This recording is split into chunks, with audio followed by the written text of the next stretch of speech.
Hi, everyone. You're here to learn more about the WLC land stewards. And as much as it looks similar, this is not about that popular upstate chain, but an important part of our world, which is caretaking land and specifically caretaking local lands. So today I'm going to tell you a little bit about our approach to stewardship at WLC, how we organize this program, and how you can sign up. I'm Miranda. I am sort of the main point of contact for the WLC land stewards. If you're receiving emails about this program, it's probably from me. My background is in education and art. I taught art at the college level for 9 years before joining the WLC team about a year and a half ago. And it was a bit of a pivot. And I bring with me all that with education and try to actually fold that into this program as much as possible. Melissa, who you see on the right, hugging one of the oldest trees at Israel Women's Sanctuary, directs the science of what we do. She has an actual degree in biology from Linfield College and a master's degree in environmental conservation education from NYU. And so what's important to understand about this is while I'm coordinating and organizing a lot of the nuts and bolts of our work days and thinking a little bit more about the program as curriculum, Melissa, who I am very lucky to get to work with, handles and thinks through a lot of the decision-making process, the science of what we do, and also works a lot with our stewardship committee to figure out how these lands really should be cared for. And so there will often be times in this process where someone might have a question about conservation that ends up in my inbox because I'm starting the dialogue, and I'll fold Melissa in. And there's a lot of ways that Melissa and I work very closely together. And, for example, I'm almost always at the work days myself, but we do have this kind of division in our roles. For me, I'm thinking through education and programs and volunteers. And Melissa is, of course, thinking through those things too. And in fact, for me personally, she teaches me a lot. But in addition to that, she's also thinking about conservation and science. And I did want to just tell you all a little bit about land trusts. WLC is an accredited land trust, which means we own property. We own most of the preserves we're going to be talking about today. But we protect that land for the public good according to a standard established by the Land Trust Alliance. So there's a lot of different approaches to land trusts out there. For example, there's even housing land trusts that are emerging in our public landscape. For us at WLC, we focus on environmentally important spaces and make sure those habitats can thrive by creating nature preserves, some of which are open to the public with public trails. And to talk about stewardship, I really want to evoke the people that lived in this land before the colonists came, the Munsee Lenape. They had a holistic approach to stewardship that included periods of rest for agriculture and controlled burns that enriched the soil. The Lenape believed this land was sacred, and at WLC, we wholly agree. But the challenges that we are facing in the modern era are complex, and some of them are new. So we aim to honor the wisdom of the original caretakers of this land. In the modern era, we have global expansion that leads to a variety of issues, including invasive species. So this will come up a lot in this program. A lot of what we work on, though not all we work on, is figuring out how to keep these habitats protected to the best of our ability. And there's a lot of nuance and a lot of complexity to that as it stands for the many acres that we actually manage here at WLC. So it's something that I think we both try and approach very thoughtfully. And in times, we have to actually consult experts to kind of weigh in. I'll say more about that in a minute. This program is really about a hands-on approach. And a lot of what goes into this program can be actual work days and physical labor, but not necessarily for everyone. And we'll talk about the different needs and accessibility options of this program. But I do really think there's something special to the day-to-day work of caretaking land, and that's a phrase that I say a lot, caretaking local land. because I think it's really at the heart of what we do. This isn't like big policy level decisions that absolutely also shape environments and caretake land. In this program, we are putting our hands in soil more often than not to actually affect our environment and trying to do it as ethically, responsibly, and lovingly as possible. I mentioned that at times we actually, look to other resources in the area because of our role in the Woodstock and because of our role in the community. Sometimes people come to us for more complex answers than we can give. And we are absolutely looking at local experts like the Carey Institute and Hudsonia to guide us in our decision-making process of, how we approach a specific invasive species that's in the preserves or something like that. But that's not really us. We're the boots on the ground side of that. We're watching it happen in real time in these lands. And I think, again, there is a lot of meaning in that, at least for me personally, the way I kind of navigate this world of climate change, its effects, and biodiversity loss that's happening on such a big scale globally. Like how I kind of cope with that in the modern world personally is to zoom in and get small. And I was really touched actually by a lot of the existing land stewards said in our end of year meeting in 2025. Many of them, some of you are here, expressed a sort of awareness that comes when you connect repeatedly with the same space. We talked in that meeting about the difference between going out into the Catskills and hiking a new trail every weekend versus coming back to the same preserve over and over again, which I'll get to in a minute, but is the root of this program, is picking a preserve and then kind of sticking with it. And that creates an intimacy that it seems like is actually really teaching many of the stewards through this process. And I feel the same way about it. That kind of small, continuous understanding has really given me a lot of new awareness of our environment just from spending time in these preserves. And it does go without saying, but I would say it again and again, we cannot do this work of protecting local land without our volunteers. They're the backbone of this practice. They are also just what make my job so fun is working with all of you. It brings in this sort of social component where we all get to know each other and deepen our relationships to each other as well. And I just really, really appreciate everyone that shows up and volunteers. And if you enroll in this program, you will also be part of that, and that gratitude extends to you as well.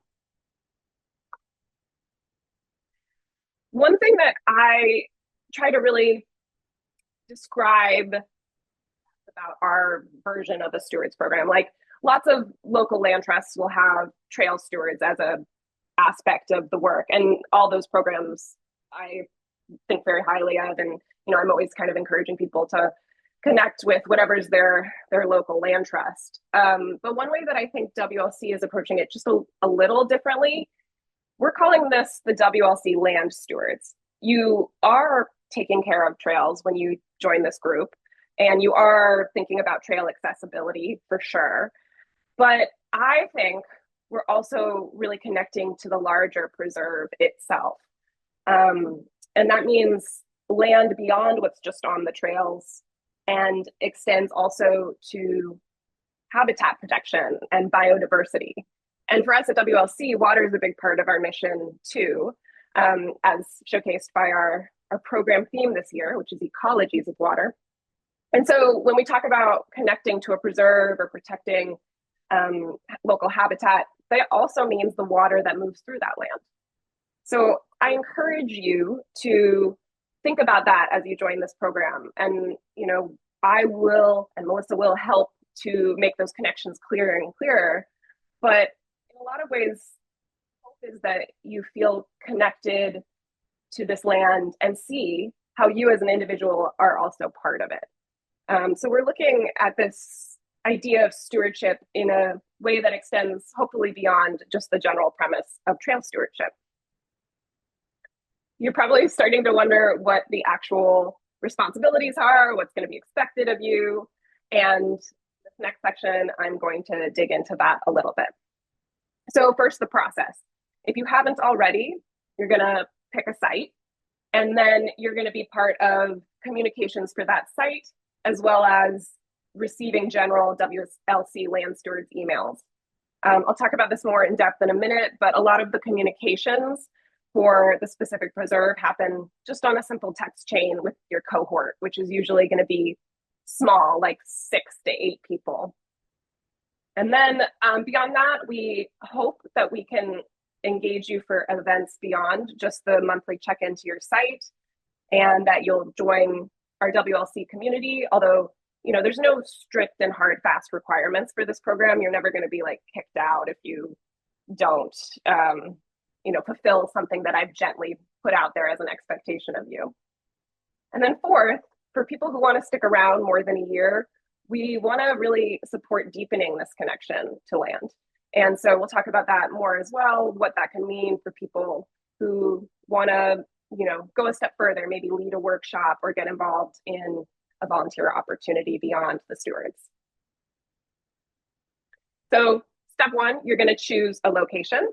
And the reason the program is oriented that way is so that you can feel connected to that land. My conjecture here is that by picking a specific preserve, you will see that preserve differently. When you go to it and I am the steward of Sloan Gorge or wherever you are, that you will feel like intense responsibility, and you're never going to be alone in this process, and you're never going to be without our support and guidance. That's really important to establish too.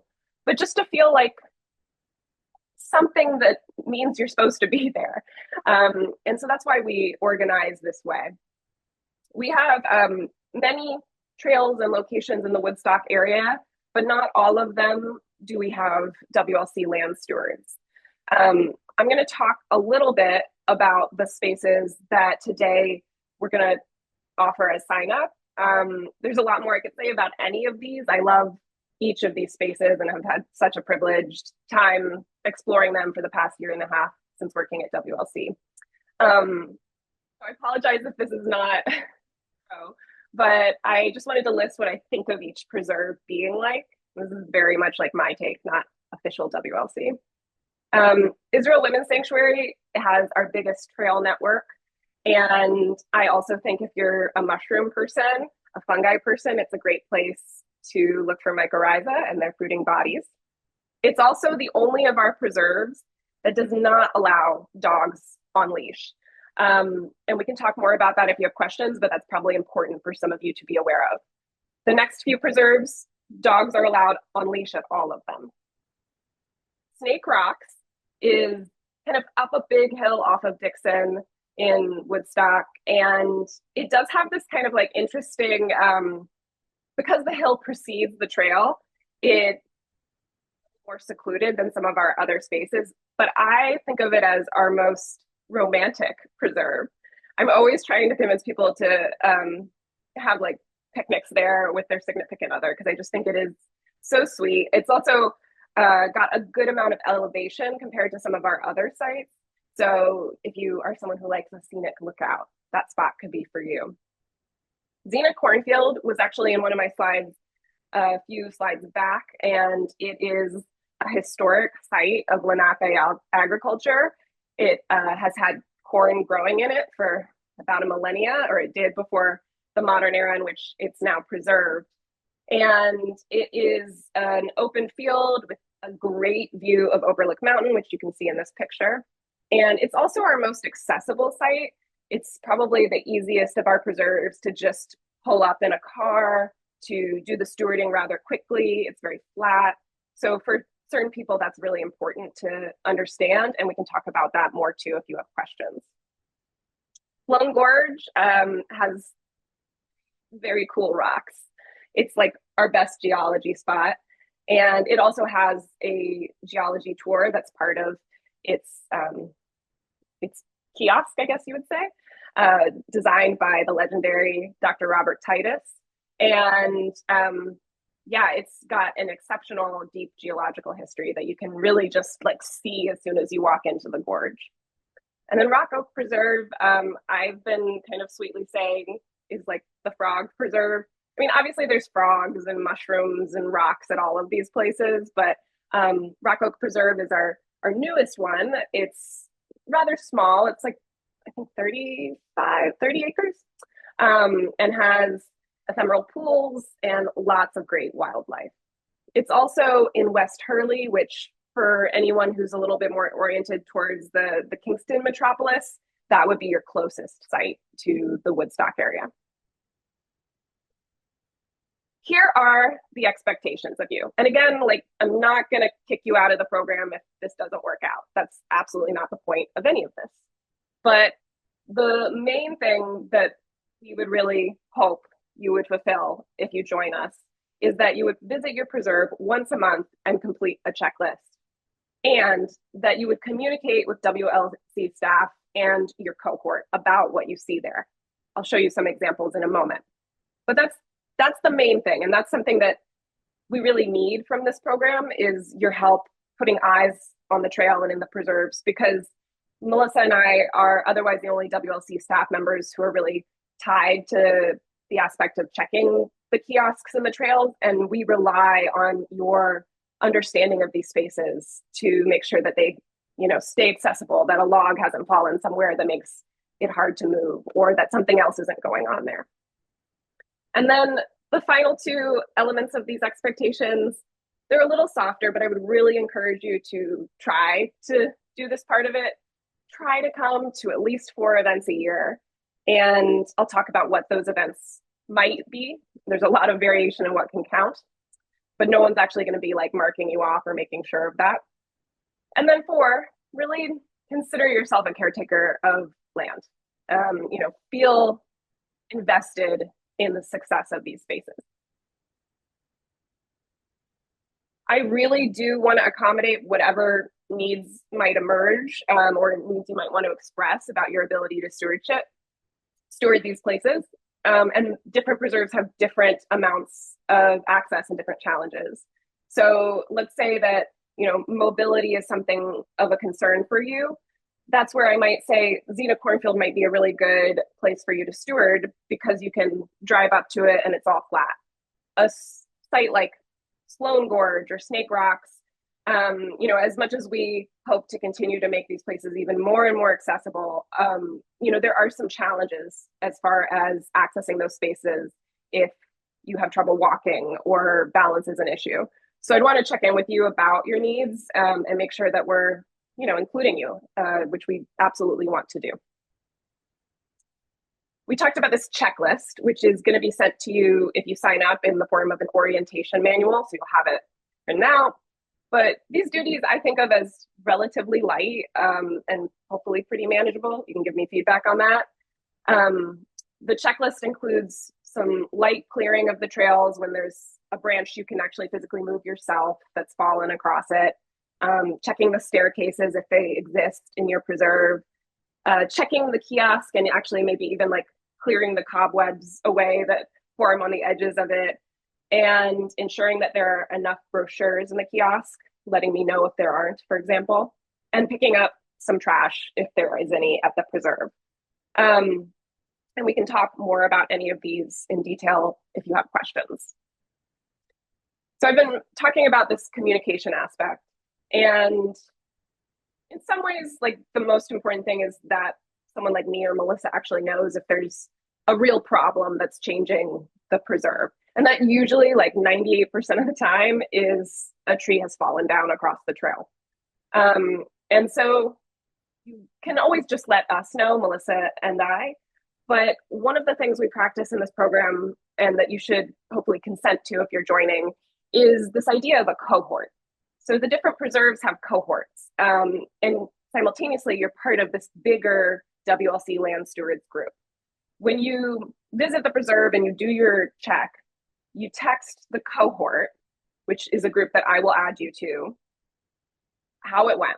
And here are some examples on the screen. There's a reason why Jamie Kennard's name is not crossed out on the final example. I'll explain in the next slide. But this gives you a sense of the kind of thing that people often text. And I gotta say, I often get these messages on the weekend, when I'm not working. And it's not a bummer at all to receive this outside of normal work hours. It's usually like a sweet conversation. And I've even seen a lot of like really charming things come out of the space of these text chains.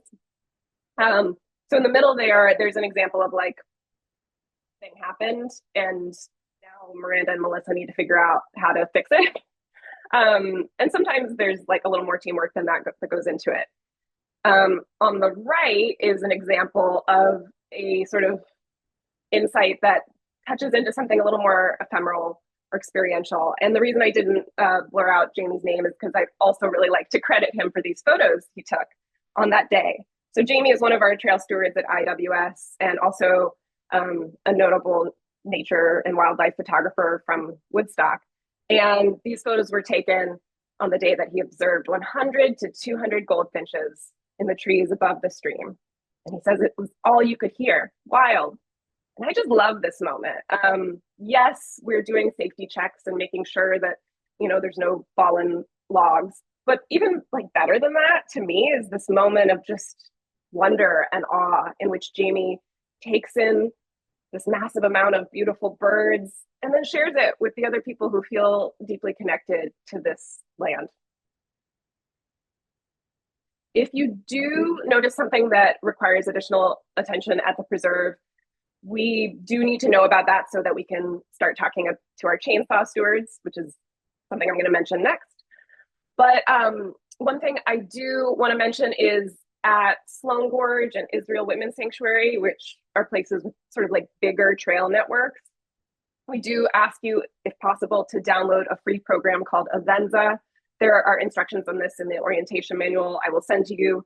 And as you can see from the middle slide, David, you probably actually took this or made this marker. We're using this to basically figure out like where the issue is. It can be incredibly complicated to just hear that there's an issue in a general area of a preserve. It can be much faster and efficient for us to know using some of these more GIS friendly tools. And again, this is just for Sloan Gorge and Israel Whitman for now.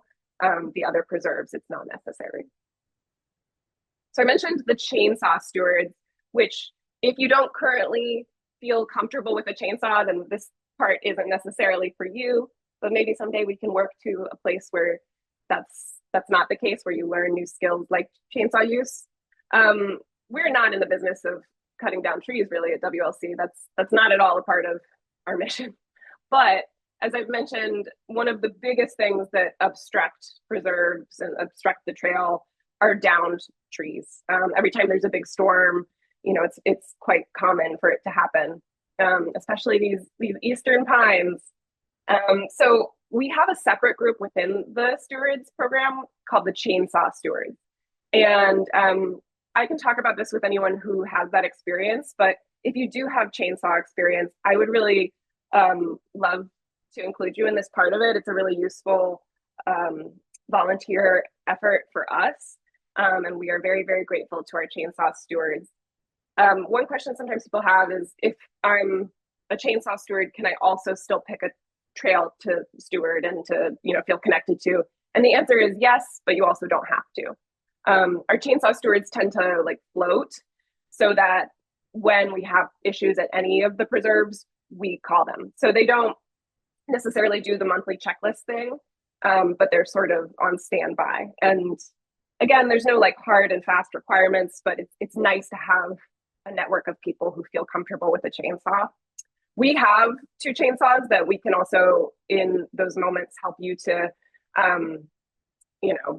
use and advise you and keep you safe by having other people there too. But let's just talk about that more on a one-on-one basis. So if you are purely interested in asynchronous volunteering, meaning like you love the idea of going to a preserve once a month, doing this checklist and being part of the text chain, but the idea of starting to come to events is a little less convincing for you, I just want to be very clear, you are so welcome here if that's the case. I don't want to alienate anyone who's not as interested in being part of the other events. But we do find that it fosters greater community to include you in other goings on at WLC, which there are a lot. So I just want to quickly share what counts as an event in this like very light expectation of coming to at least 4 events a year, which is one a quarter. So we have work days, have educational programs, even a Zoom meeting like this kind of counts, and we have more celebratory events like potlucks. Our work days, we tend to schedule them through Google, and it seems to just still work the best to do it this way because we have kind of a bunch of them, and you never need to feel bad if you can't come to a steward work day. Really, really, really never feel bad if you can't make it. But organizing them mainly through Google helps us to be a little bit more nimble, to see who's RSVP'd, to send you weather updates, which, there often are. So, I want to make sure that's okay with you if you join.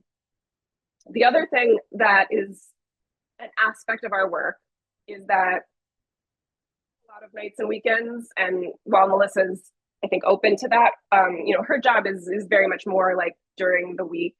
And so we do have a lot of opportunities to do things with us on Tuesdays and Thursdays, which on the one hand, I really want to include anyone whose schedule is flexible that way.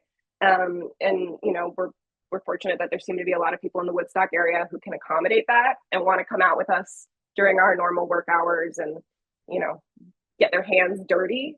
But I want to be very clear that that's not the expectation here. And in fact, I'm very aware that not everyone can do that. Case in point, if you do have a 9 to 5, that immediately is not available to you, or any kind of job that is more structured during the week. So I would love to know when we sign you up if Tuesdays and Thursday work days are something you're interested in. And if along the way you end up hearing about these work days, and please don't feel like you're bad for not on them. It's really, as with most aspects of the program, we want to make sure that everyone's included, that anyone who wants to hang out with us in the woods can, but please don't feel bad if you can't make it on a Tuesday and Thursday. Most people probably can't. So then there's a certain amount of tasks that are a little more flexible, and this usually comes when someone's a little more experienced in working with us. There are times where it is an asynchronous volunteer task, like on the left where Bronwyn is spreading mulch at Xena Cornfield. This was like, I think we got a bunch of mulch from the highway department, and for whatever reason, me and Melissa were unable to spread it, and we asked the group, and Bronwyn was like, yeah, I can do that. It's not going to be like right off the bat expected of you, but there are some opportunities to do stuff like this. And then we also, at least once a quarter, have some kind of like group activity that's a little bit more accommodating to the 9 to 5ers, like a weekend work day. And the next one of these is actually coming up on March 28th. It's our riparian shrub workshop that will be happening at Xena Cornfield. On these weekend work days, we often tackle more of like a special project than like a specific maintenance thing. For example, here you can see us building the kiosk at Rock Oak Preserve last year. This was really fun. And it can be so nice to just like see something come together like that. I don't know exactly when it'll happen because it's dependent on funding, honestly, but our next big project in the queue is adding a 4th trail to Israel Women's Sanctuary. Right now there are 3 trails there, and we're going to add a 4th one that kind of skirts along this incredible pond that is full of amazing beavers, and even that tree I mentioned at the beginning that Melissa's hugging here, this multi-century old hemlock, is going to be on this 4th trail area. So this is a project that, in the somewhat near future, you will see, we will have work days to invite you in and help us build this new trail. And at least last year with Rock Oak Preserve, I just thought these were amazingly fun work days. I mean, they were physical, but to actually like see a trail emerge in nature and to know that people are going to enjoy it for years to come is a really special thing to be a part of. And at least in terms of my surveys of the stewards, it seems like what a lot of people come here feeling really excited to learn about and get involved in is trail building. So there is something like that on the horizon. I mentioned potlucks. This one was last year, and actually David, who's in the room, was one of the hosts. We had a great time just getting to know each other. So, I mean, it's not always just about getting our hands dirty and sweating and working hard. I think a big part of this program is also just like forging community and building connections. So things like this too that we seek to do. And then I mentioned a big part of my job is programming educational workshops for the Conservancy. These are always free and open to everyone. But these are also great ways to get involved. Actually, Maura, I think you're in this picture on the left at Sloan Gorge. This is from Robert Titus's geology walk last year.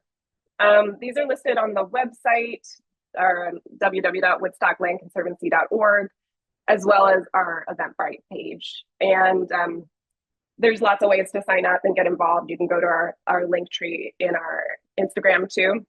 But I would love to see you at these. And I often think about the stewards as I program these workshops. Like, there are often tie-ins that I really do see as important educational components to the work we're doing. There are even times where if you join this group, you will be tapped as, you know, a representative, a part of the community to speak if you want, no pressure. Last year we did this event, Stewardship Stories, and we connected with a group called Garden Party that is part of the Shokan area. We got together and just talked about our definition of stewardship, the WLC Land Stewards and this other group. And fantastic and deep and, you know, made me emotional in some ways. And it was just such a nice opportunity to really like the philosophy to this approach. So I think doing the program asynchronously does offer a lot of connection because you are still connecting with local land. But a part of that connection is meeting people and sharing. And I just always think about this, like, obviously at the Land Conservancy, our goal and our mission is what it is, but really think about what good things could come out of all these like-minded people meeting and actually interacting with the land and soil, with each other, with animals, with plants. You know, actually thinking about that potluck last year, when we finally do get to sit down and have these conversations, there's something really sweet about how we all are connected through an interest in doing this. And there's just so many unexpected ways that people realize they know each other already, or, you know, build new connections that can lead to other unexpected stuff. And I just think that's kind of incredible. Learning is a huge part of the way, at least I'm thinking about this program. And we do a lot of that in the field. You know, in addition to the offerings at the educational workshops, I learned so much from being with Melissa. I don't want to make her blush over Zoom or something, but like being in the field and like getting your hands dirty is the best way to learn about plant identification. You know, what the issues that are occurring in these forests are, how we deal with them. There's just a lot that comes from that can really enrich your understanding of local ecology. And I also think it's really important that you have your own questions. You know, I'll encourage you, especially if you stick around beyond the first year, to really ask that question of yourself, like, what do I want out of this program? Or, you know, how can this curriculum actually deepen your relationship with the land and with people? How long you stay is totally up to you. You know, generally about a year-long commitment, but you can email me anytime and say, you know, something came up and I don't think I can do this anymore. And that's absolutely okay. But if you do stick around for more than a year, we'll talk about other ways to get involved. You know, it could be leading a workshop or a webinar or discussion group. This year, 2 volunteers from last year, Alec and Diana Plasker, are heading into school collaborations with me in February, March, and April. This is a big part of the work I'm doing, is going into local elementary schools and, you know, offering science and art curriculum that connects people to the land. And this year, 2 stewards are actually joining me on a lot of that, which is really special to see as well. So we'll talk about this more if you're interested. And here's a picture from last year's exhibition, which was all about pollinators. So there's a lot of diverse ways to deepen your relationship here. The cornerstone of this work is the volunteering and the check-ins, the monthly check-ins. But beyond that, I just encourage you to feel like free to be yourself and to be a part of this conversation in what way feels meaningful to you, whether it's nature journaling or whatever it is. Here are two examples that don't quite emerge out of the Stewards program, but they might as well have. So two kind of creative projects that are currently going on at Israel Whitman Sanctuary. One is Biodiversity of the Xena Woods. Local illustrator Zoe Keller, who is one of the IWS stewards, created this amazing biodiversity guide. You should actually really check it out. I'll send you a link if you need one. That involves seeing all of the species she saw at Israel Whitman over the course of a year, and then illustrating a guide to explain them. And then another art project at the same preserve is a field recording created by local artist Zanetta that takes different recordings from throughout the year and kind of compiles them into one album of sound. And now these two people who kind of got connected through the WLC network are actually collaborating together, and we're facilitating an event with both of them in September that's going to be a Xena Highwoods Appreciation Day. And so not that this is like what you would necessarily do if you join this program, but I think it's kind of cool to imagine, how this might grow whatever part of you you're already kind of nurturing, and how we can be more authentically ourselves through this process of stewarding. And I am also, if it's not clear already, very open to feedback. And I love trying to approach this as non-hierarchically as possible while still being ethical to the land and, really putting it first when it comes to the decisions involved with it. But I always want to hear from you all on like what would be better, what would feel more engaging, what would be more meaningful to you in this process. And that includes flexibility. So I'll just say it again, like if you have specific needs that are, time constraints, or, maybe you're a caregiver, if you feel like that's important for us to know, we can work with you and make sure that you're still included in this process. So, do you have an interest in connecting to local land, from toads to treetops, while connecting with environmentally invested community members, learning from WLC staff, and perhaps most importantly, learning from WLC sites? And do you ever want to maybe hang out, pull some multiflora rose, because we have a lot of it? Then please feel very invited to join the WLC Land Stewards. For next steps, email me, Miranda@woodstocklandconservancy.org, and mention whether you have chainsaw experience or if you have a favorite preserve. I look forward to hearing from you.